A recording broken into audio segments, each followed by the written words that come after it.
welcome to another episode.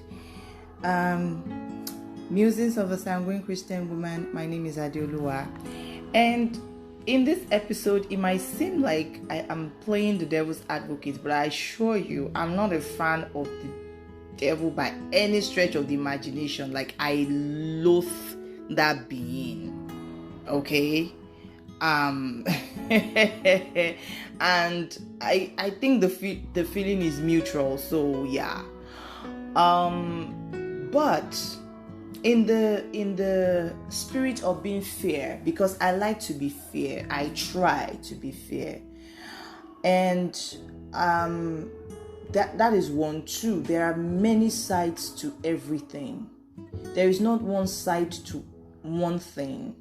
There is the front of something, there is the back of something, there is the left side, the right side, the top, and the base of something. That's like 6 sides. Yeah? Now, if you want to look at the crevices, is another thing. But the major sides is almost like 6. Almost. But the least you can have is maybe 3 sides. The front, the back, and the side. That's like the least. So I want to look at one side. It's a very important side, actually. It's what you can call a human interest side of it. Right?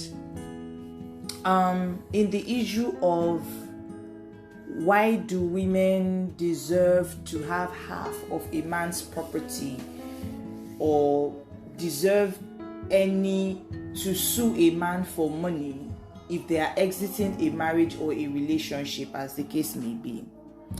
And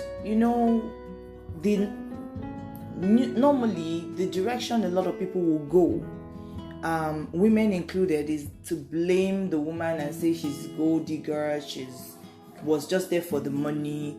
And yes, there are women who, they are professional reapers. Do you understand?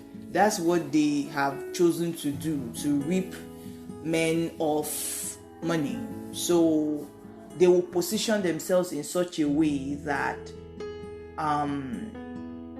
they're going to get what they want out of it without fail most of the time. And so they are very careful of the kind of men they go for. They either go for one that is very gullible, or they go for one that has secrets. So it's now an issue of, if you don't pay me, suing you will be the least of your problems. I will sell your story and I will get more. If I decide to sell your story, I will get more. Or if I decide to, expose whatever it is to the right authorities, I get more, right? And so to not have their stories broadcasted, they just give the person what they want. So those ones are professionals. They usually don't miss. You get. But the side I want to look at in this one, and it is, I'm going to start from the issue of marketability. When being in a relationship, because when you're in a relationship, people say jokingly, oh, you're off the market. But it's not a joke. It is not a joke. Because you say, oh, you're off the market, and people laugh. Like, oh, wow, yeah. And we all laugh about it. Well, it's not funny. When somebody, when you use that statement, it isn't funny. And I will tell you why in a moment. When you go off the market, look at it from this angle. That means you're for sale. And you have gone with a buyer.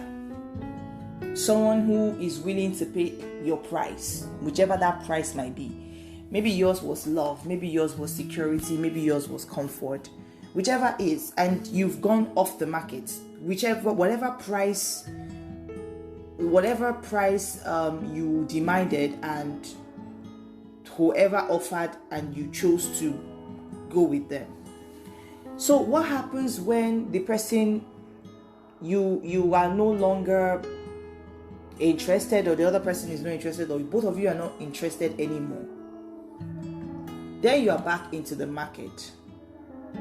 But you see, in the eyes of those shopping for women, your value has plummeted. You are seen as a fairly used if you are seen as fairly used, be grateful. You're seen as used. Do you notice that the word left on the shelf is used mostly for women? Never has a man been addressed or said to be left on the shelf. Never. If you have heard that before, let me know.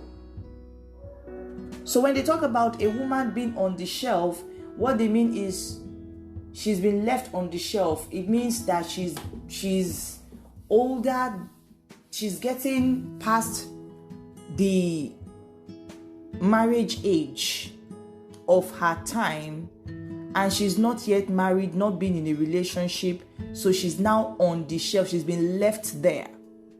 See, this marketability issue only evolves around women. The term and the mindset and the perception of buying and selling is strongly attached to women. Either jokingly or otherwise, the people that are trafficked the most are women. The victims of sex trafficking and human trafficking, usually women. Who are the ones that are mostly in the line of prostitution? Women. They are the ones who are seen as selling their body. And truth be told, they are. But when a man does the same thing, he's not seen as selling his body. That is a double standard of the society that puts a woman at a disadvantage. Like the society turns a blind eye to all the things that diminishes the value of women. But do not, like they I won't say turn a blind eye. Yeah, turn a blind eye in the sense that if sex or time diminishes the value of women, what is society doing about that to correct the problem? They make it the woman's problem. Sorry about that. They make it the woman's problem. Something must be wrong with her, and so on. And sometimes some men will not even want to be with a woman that has been, quote and unquote, left on the shelf for long. So they have turned women into products where if the product has been on the shelf for so long, you are expected to pay less or even receive it as either receive it as a discount or receive it as a buy one, get one free. So the one that has been on the shelf for long is the one that is given for free in addition to the one that is bought. Imagine. Now, stay with me. On top of all of that, we women, we go through a lot. Now, men could live on little. Like when it comes to the basics for men, it is next to nothing. Just clean clothes, soap, and then a few things: soap, toothbrush, toothpaste. If you're good with your hygiene, salt will even do. Soap, water, like the basics is just so basic for men. But for women, it's a different ball game. Our hormones does not permit us to be cheap. Like, it does not permit us to be cheap. You have to buy sanitary pad for your monthlies, but it doesn't stop there. As a woman, it doesn't stop there. You have to use, if you don't take supplements, food supplements, to balance your hormones, half of every month you'll be on sick leave. Half of every month women will be on sick leave if they are not using food supplements to correct or adjust their hormones. That thing is just like a thermostat that has a mind of its own. It switches from high to low to medium. It just switches all over the place. We don't get to control the direction our hormones go every single month. You can have 1 month that is pain-free, and you'll be like, wow, may this be permanent in Jesus' name. And then the following month, it's another story. And to make matters more interesting, because I remember, if women begin to talk about their menstrual experiences, it's a painful one and an expensive one.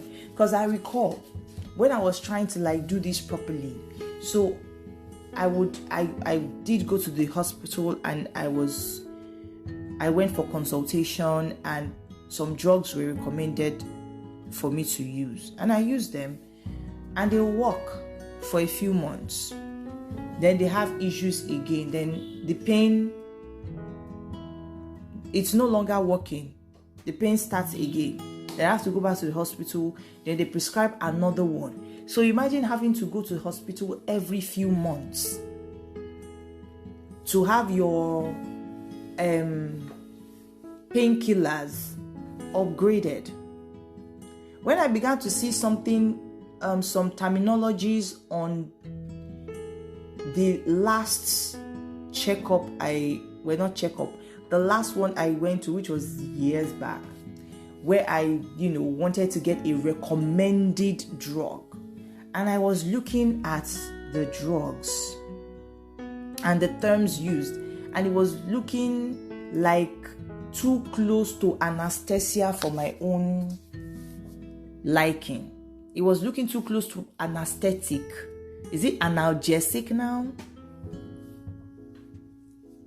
And I'm like, you want to put me to sleep or something? That bad? That was when I began to look at all natural alternatives. And it's not been easy, because that means I have to test something I am not sure is going to work. And sometimes it may not. I had to start going through research. So that takes my time.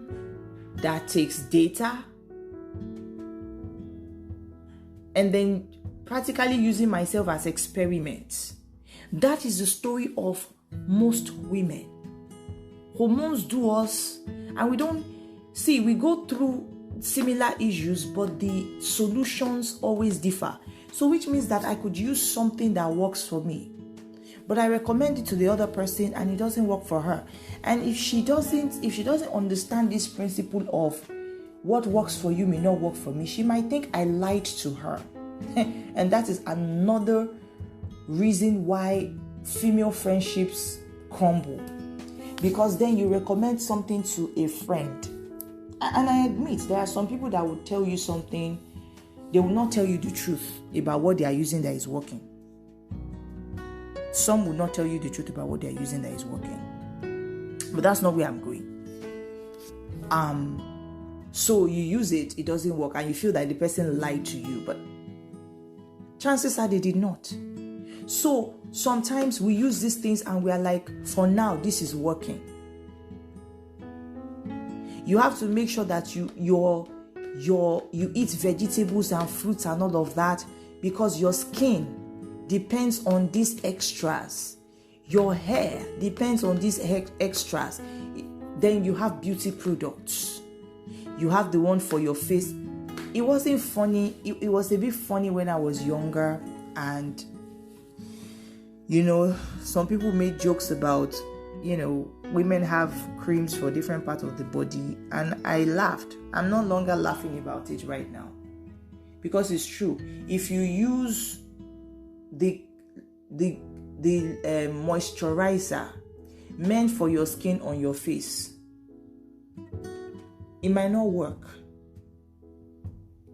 and chances are it might dry out your face, because the rest of your skin is said to be tougher than that of your face.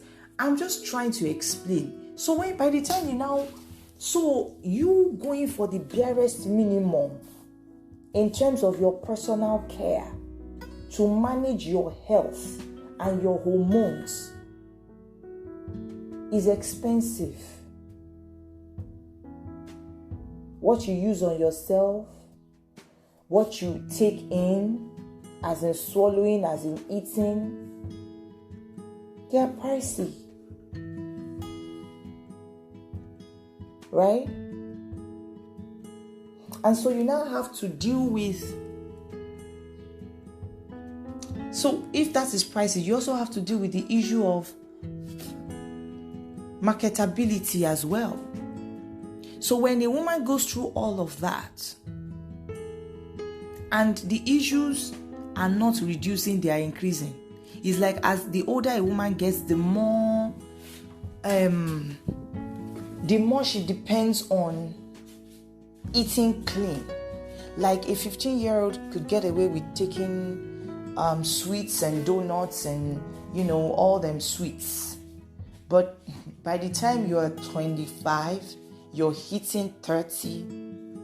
You have to cut back on those things and begin to replace them. And begin to replace them with vegetables that you probably don't like, but you have to choose. And those vegetables sometimes don't come cheap. Some of them don't come cheap. So you now have those things to deal with. So if a woman who has had to go through all that, and if she's sexually active, that is another problem again. She also has to look after herself. So now, gentlemen listening, and women who are sympathetic towards men about how much they have to pay, you have to pay money. Men, all they have to do is pay money. And that money is for damages. Damages in the sense that your marketability has reduced because you have been with somebody. In a world where we pretend that body counts don't count, but they actually do count, because people who say they are not counting are actually counting, where women are concerned, people speak from both sides of their mouth. On one side, body counts don't matter, but they mean for themselves as men. But on the other side of the mouth, body counts matter for women. Apparently, it's not just supplements that have for men and for women. There is a dividing line. So what is an advantage for men is a disadvantage for women. Age is a disadvantage for women. Not because it is a disadvantage on itself, but because the society has made it so. And men and women, some men and women have solidified it and made it the reality of women and imposed all those standards on women. So, when a woman is suing, she's suing, besides gold digging or whatever, she's suing for damages because her marketability has gone down.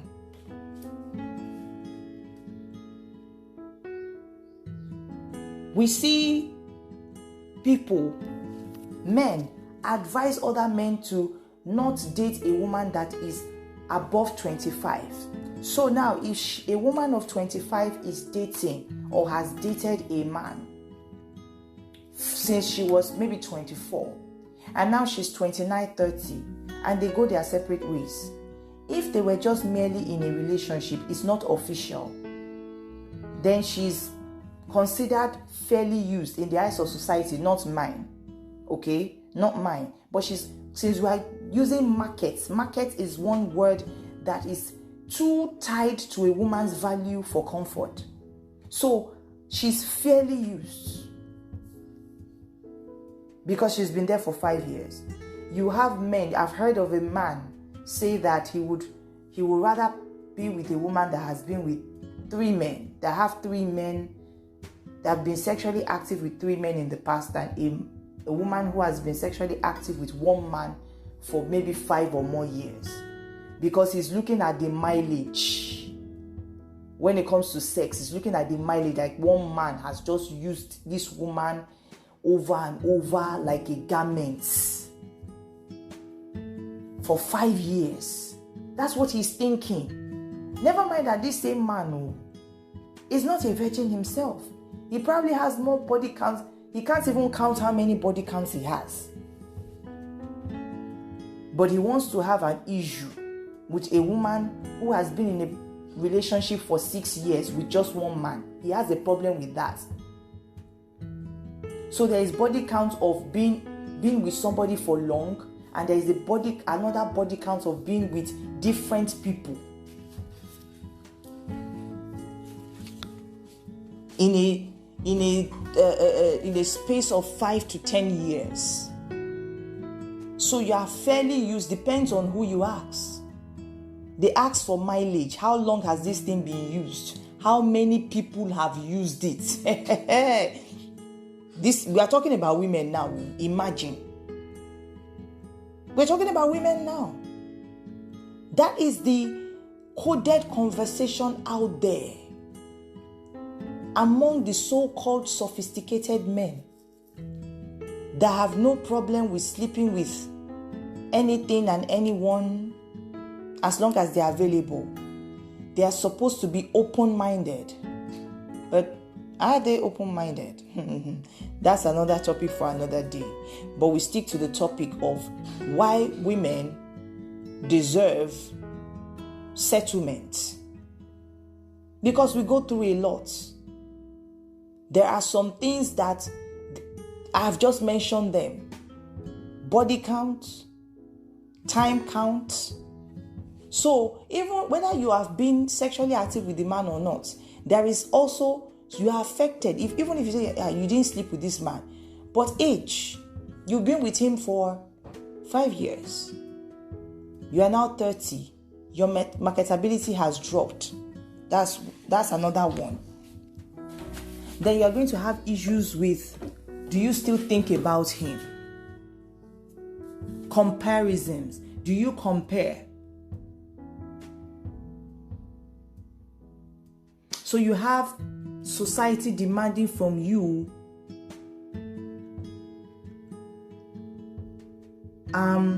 what cannot be given. I remember someone talked about men asking for peace. And I recall some people often say that you should not, it is unfair to expect a man to make you happy, or to expect your husband or your boyfriend or the man in your life to make you happy. But the woman is expected to give him peace. Right? Interesting. That's another issue. Then it now begins to get more complicated, or a woman's value in the value market goes a bit lower if she's had children or she's had a child. Because at that point in time, you are seen as somebody whose body is not together. You are not as, you understand? You are not,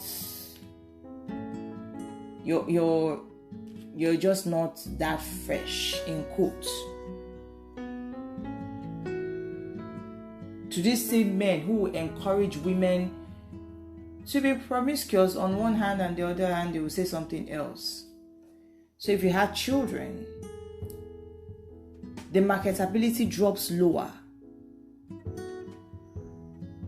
If you've been married, that means you're going to have single mom, divorcee, body count, time count, mileage. You have more. That is minus market value times 4 at least.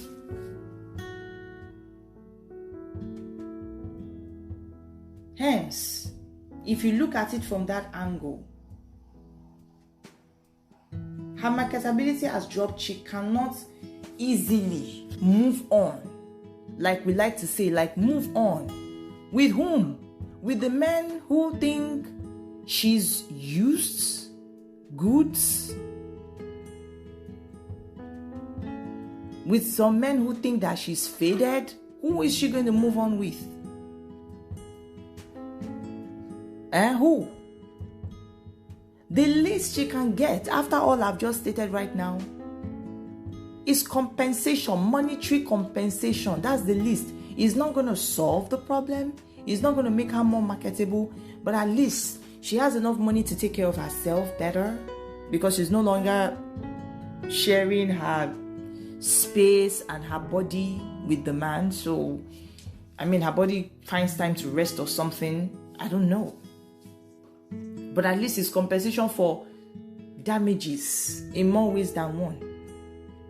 She had your children, and that's some damages right there. She aged.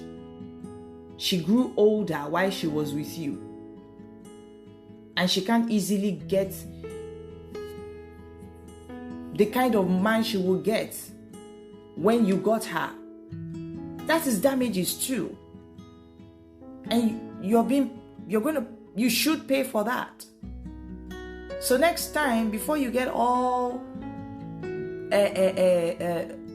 ranting about someone being a gold digger, think about all these things I've mentioned that have been placed on women. Biology is on its own. Where the health care of a woman becomes more expensive, more extensive, more.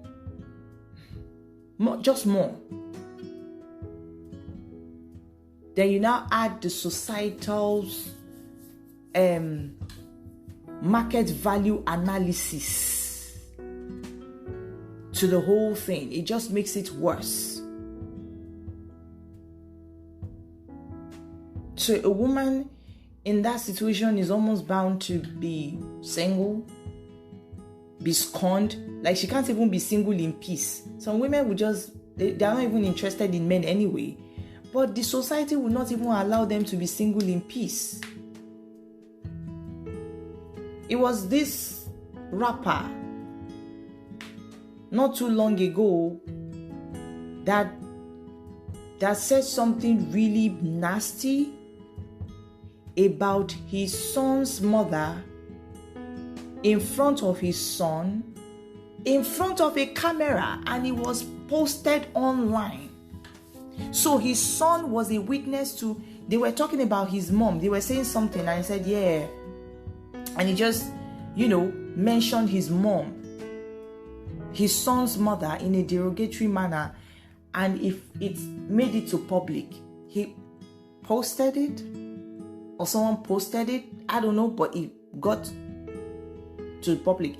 And the woman had to respond.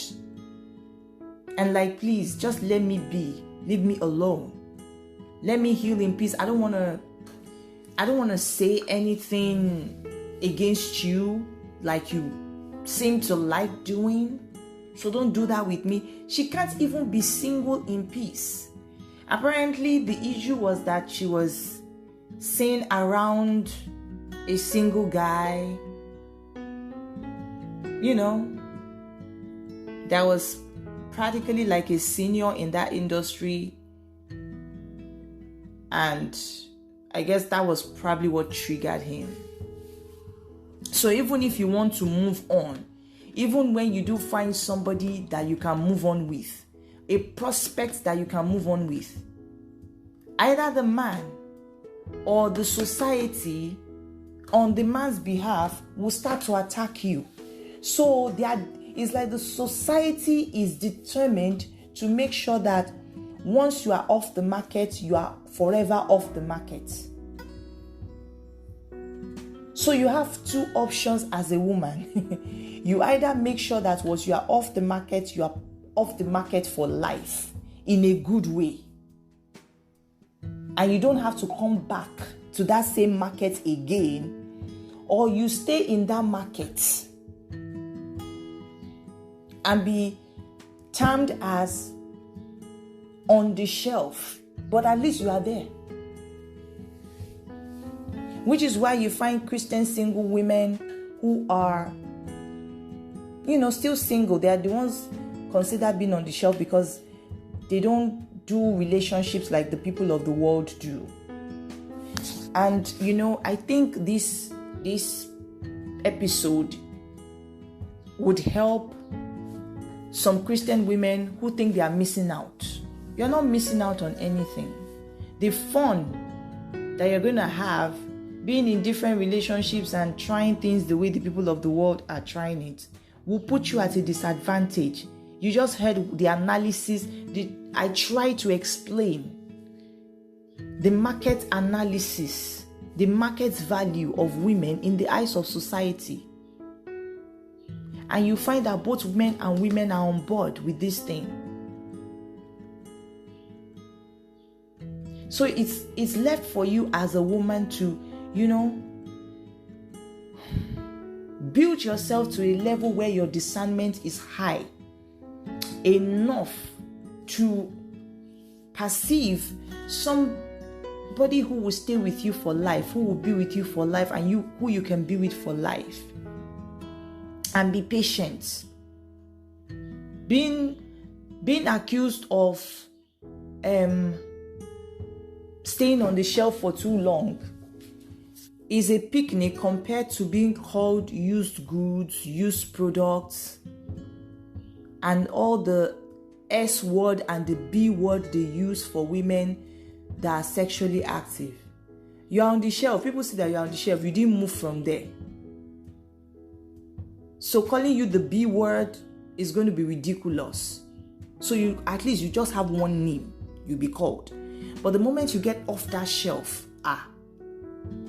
all the names, all the derogatory names increases and it gets worse. It increases in number and gets worse. There are market terms for women. Men don't have that problem. The only problem they seem to have is not dividing their assets in two. But I'm sorry, bro. You watched as society did this to women and you did nothing about it. So you are also paying for it. Because in a way you benefited from it. And if you didn't, why did you let it go on for long? The point of being human is that you see something bad and you address it. And you start an advocacy or a campaign against it.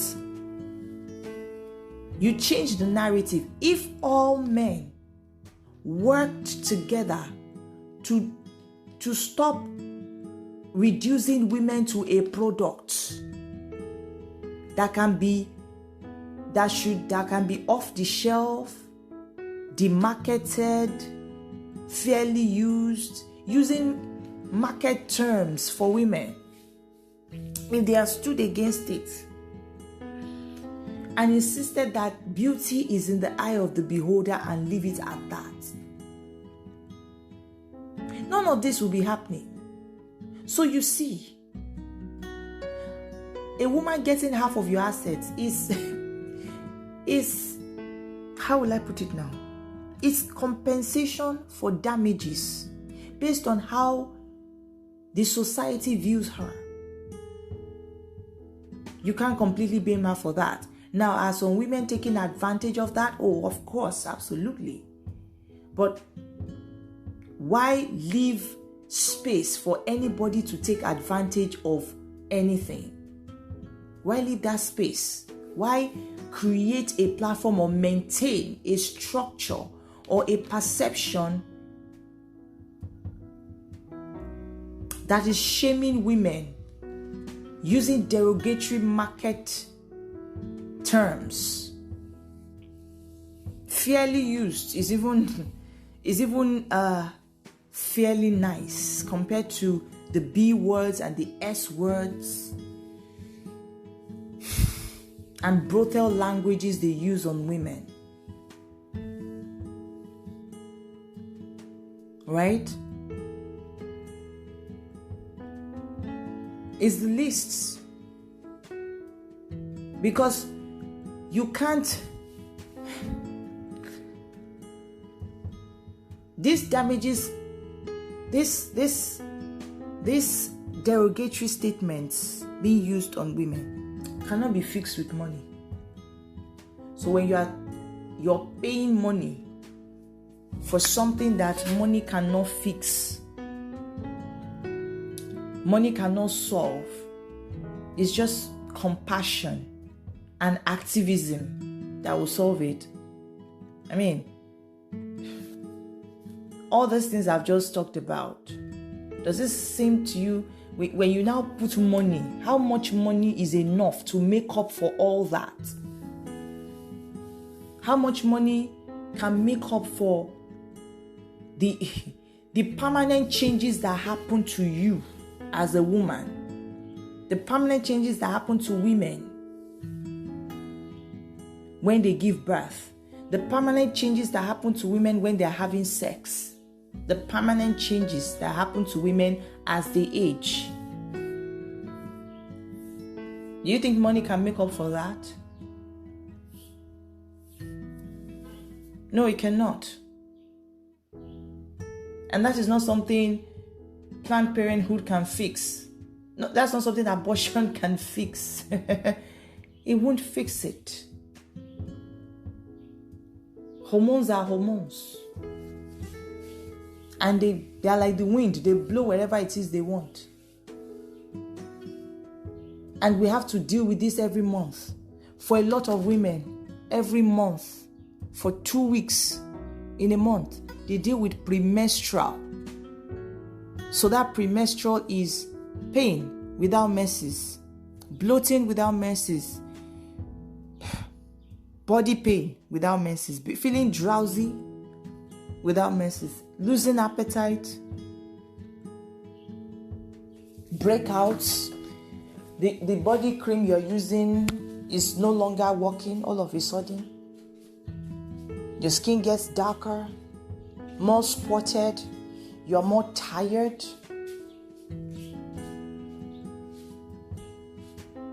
And maybe the woman has fever. I can list 10 things.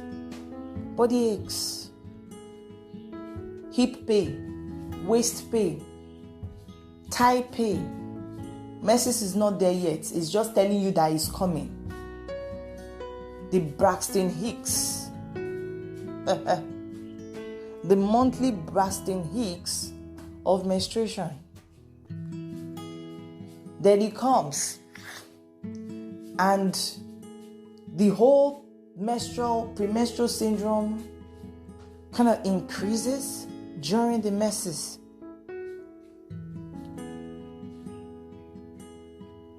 You start craving, like the best thing you can take for yourself at that time is something that has some caffeine in it. Tea, healthy caffeine, teas, chocolates, dark chocolates with little or no sugar, dark chocolates with little or no milk. These are things that just help boost your mood.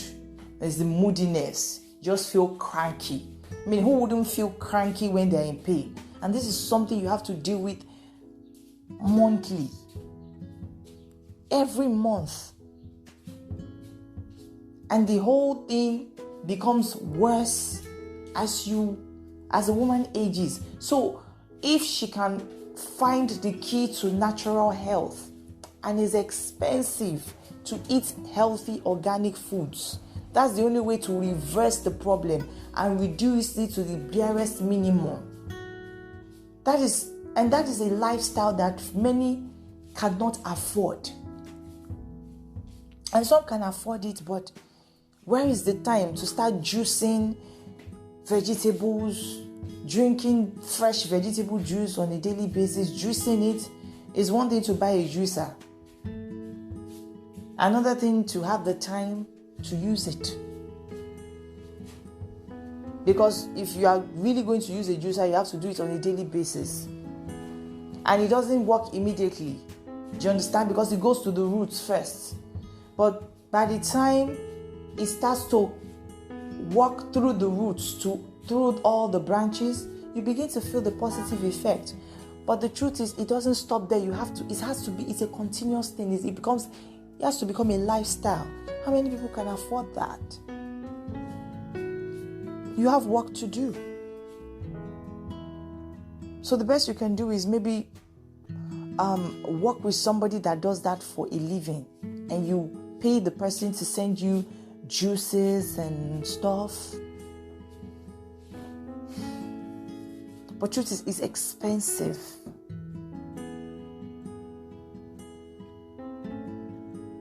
So if you don't like, and that is biology, which is not the woman's fault or the man's fault. But you would think that after all that, especially women will understand, but no. If you don't want half of your money to be going to women, change the narratives that are against women. Change it. Once you change it, your money is safe to a certain degree. If you do that alone, just that alone, we'll be grateful. But as long as you are all for the body count, don't date a woman above 25. What else? She's been on the shelf for too long. You're all for that. Then please, just pay the money. And it's the least, considering all that a woman has to go through.